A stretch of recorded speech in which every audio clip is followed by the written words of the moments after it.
자, 오늘은 이제 토종 감자에 대해서 같이 좀 살펴보는 시간을 갖고요. 그리고 이제 토요일 날 제가 이제 나눔받아서 기른 감자 18종을 이제 실질적으로 보시면서 맛도 좀 보고, 그래서 원하시면 내년에 이제 심기를 원하시는 분들이 가져다가 내년에 내 밭에서 이제 심을 수 있는 것까지 이렇게 강의를 좀 해드리면서, 어쨌든 이제 그 토종 감자니까 또 궁금하잖아요. 그래서 감자의 특성, 그 다음에 이제 그 감자의 이야기, 씨앗 이야기, 그리고 요리 방법, 이런 것까지 한번 살펴보도록 하겠습니다. 이 감자는 원산지가 남아메리카 쪽이죠. 칠레, 페루 이쪽이에요. 그럼 칠레, 페루 그러면 잉카 제국이 생각나잖아요. 그래서 잉카 제국의 주 식량이죠. 그래서 이제 스페인이 이제 침략을 하고 유럽을 걸쳐서 아시아를 걸쳐서 한국까지 이렇게 이제 들어오는 거죠. 꽤 멀리 왔죠. 한국까지 이제 꽤 멀리 왔습니다.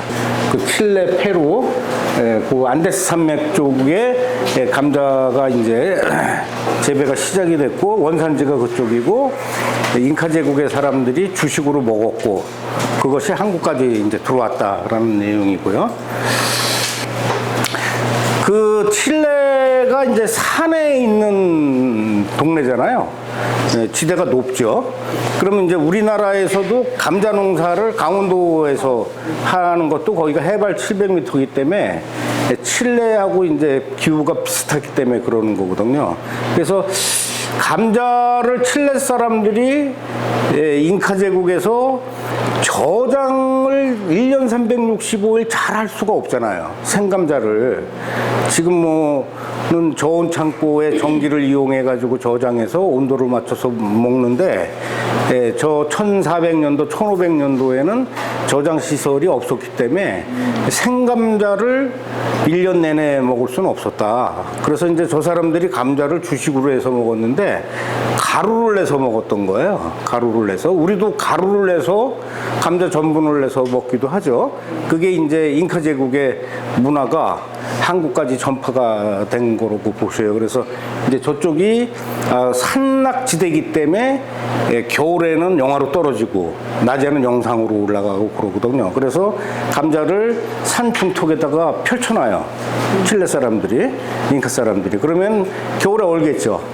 그러면서 낮에는 녹아요. 그러면 세포가 터지죠. 그러면 솔라닌 독이 빠져나가는 거야. 감자에 솔라닌 독이 빠져나가고, 그거를 이제 전분으로 이용해 가지고 이제 먹게 되는데, 그게 이제 여기 보시면은 이제 그 추뇨라고 부르는 거죠. 그래서 이제 한국 사람도 이 감자가루를 수입해서 먹어요. 그 이제 칠레 사람들은 감자가루를 추뇨라고 부르고, 우리는 감자가루라고 부르는 거죠. 그런 거예요. 그 식문화가 우리나라까지 이제 전라가 된 거죠. 이게 뭐 감자에는 독이 있죠. 그건 뭐 다 아시는 내용이고, 그러면 고추에는 무슨 독이 있죠? 고추. 그 매운맛. 캡사이신. 그죠? 도마도의 독은 뭐죠? 도마도에도 독이 있죠. 그래서 도마도는 파란 거 먹지 말라고 그러잖아요. 완전히 익혀서 먹으라고. 이제 토마틴인가 그래. 그게 다 가지가작물인데, 이 감자의 솔라닌 독이 고추에는 캡사이신으로, 도마도에는 토마틴으로 이렇게 이제 바뀐 거예요. 이게 그래서 독이 있는데, 이 독이 이 농약의 원료로도 사용이 돼요. 그래서 이제 감자 농사를 하시면서 감자 줄기를 밭 바깥으로 버릴 필요가 없다. 네?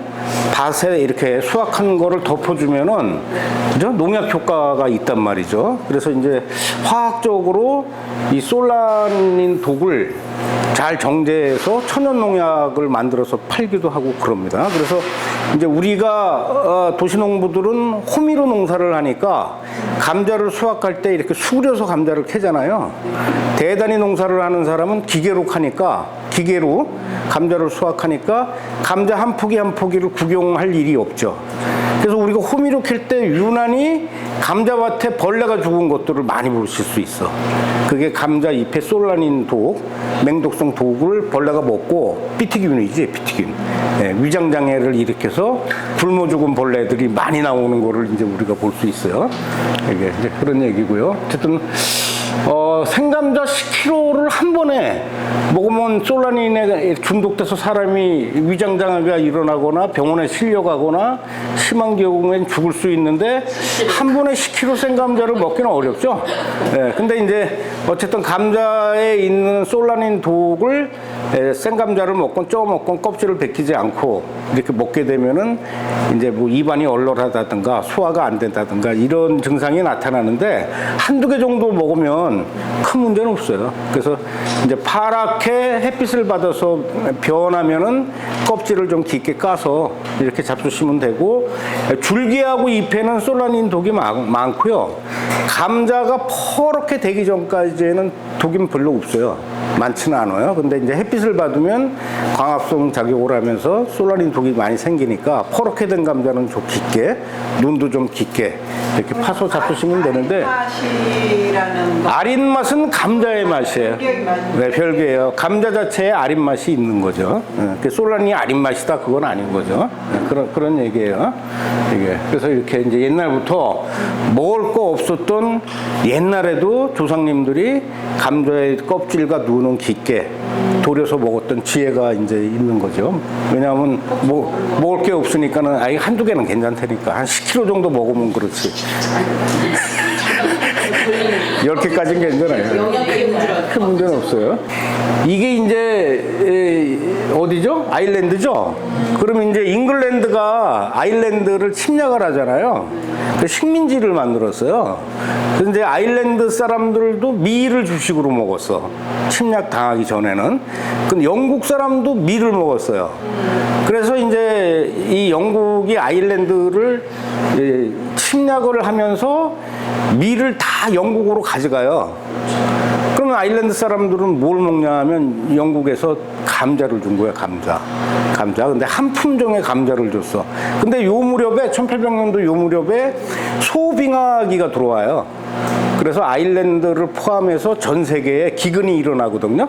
근데 여기에는 이제 감자 역병까지 일어나가지고 뭐 이제 상당히 이제 굶어 죽는 인구도 많이 나오고, 그래서 아일랜드 땅에서 살 수가 없다. 그래서 이제 미국으로다가 가게 되는 거죠. 신대륙을 찾아서 이제 미국으로 가게 되고, 케네디 대통령도 아일랜드 사람이죠. 그래서 미국으로 이제 이민 가서 대통령까지 된 사람들인데, 아일랜드 가면은 그 당시 감자 기근으로 인한 고통들의 이 동상들을 이렇게 이제 세워놓은 거리들이 있습니다. 그 무렵에 이제 네덜란드의 화가 빈센트 반 고흐가 감자 먹는 사람들을 그렸죠. 그러니까 삶이 녹록하지가 않았던 거야. 요 무렵에 소빙하기가 들어와서 먹을 게 없었거든요. 감자도 흔치는 않았지만 그나마 감자 농사를 져서 끼니를 이어가는 거죠. 근데 이제 반고흐의 얘기는 이렇게 농민들의 투박한 손가락의 모습들, 삶의 모습들을 적나라하게 보여주면서 이 뒷면에는 밝은 색빛으로 색감 처리를 했어요. 그림 뒷면에는 등도 이렇게 밝은 색이 있고, 오늘은 힘들지만 내일은 더 좋아질 거야, 이런 희망을 이제 심어준 그림이다. 근데 무렵이고, 요 무렵에 감자가 우리나라에 들어와요. 그래서 이제 우리나라의 감자와 관련된 기록을 제일 먼저 쓰신 분이 그 이규경 선생님 호가 오주거든요. 오주 이규경이라는 분이 백과사전을 주셨는데, 오주 연문장 전상고야. 오주가 쓴 백과사전이다, 뭐 그런 뜻이거든요. 거기에 이제 북조변증설이라는 얘기를 이분이 이제 처음 하는데, 그 안에 이제 청나라를 통해서 우리나라에 감자가 전래됐다라는 얘기죠. 그래서 청나라 이전부터 우리나라에서는 고려 인삼을 중국으로 수출을 했죠. 네? 아주 유명했단 말이에요, 우리나라 고려 인삼이. 그래서 청나라 사람들이 이제 북한 쪽이겠지, 이북 쪽에, 그쪽에 이제 감자를 훔치러 오는 거예요, 훔치러. 네? 인삼을 훔치러 오는 거지. 밀무역을 하러 오는 거야. 그럼 그 사람들이 먹어야 되잖아요. 그 감자를 가지고 온 거지, 청나라 사람들이. 도시락으로. 네, 도시락으로 갖고 온 거야. 아니면 생감자를 가지고 와서 농사를 졌겠죠. 그리고 나서 갔는데 우리나라 사람들이 그 감자를 보고 짓기 시작했다라는 기록이 이 우주 문장전상고의 북저 변증설에 이제 나오는 얘기고, 그러면은 청나라에서 감자를 갖고 왔으면 한두 종류의 품종의 감자만 갖고 왔겠죠. 그죠? 많이 뭐 여러 가지는 안 갖고 왔을 거 아니야. 근데 지금 오늘 이렇게 보시면 생긴 모습이 여러 가지의 감자들이 있잖아요. 네? 그래서 그게 청나라가 북한을 통해서만, 북쪽을 통해서만 감자를 유입시킨 게 아니라 그 무렵에 남쪽을 통해서 해안가를 통해서도 감자가 유입이 됐어요. 그래서 이제 기록에 보시면은 1862년도에 원보저라는 책에 김창완의 부친과 서양인이 만났다.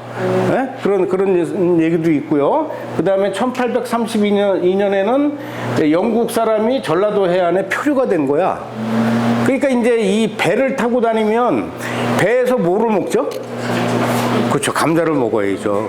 그때는 통조림이 발달하지 않았으니까 저장되는 감자를 먹어서 표류가 됐는데 한국 사람이 환대를 해준 거야. 말은 안 통하지, 좀 와서 식사도 좀 하시고 막걸리도 한 잔 드세요. 이렇게 한 거죠. 음식을 대접해 줬어.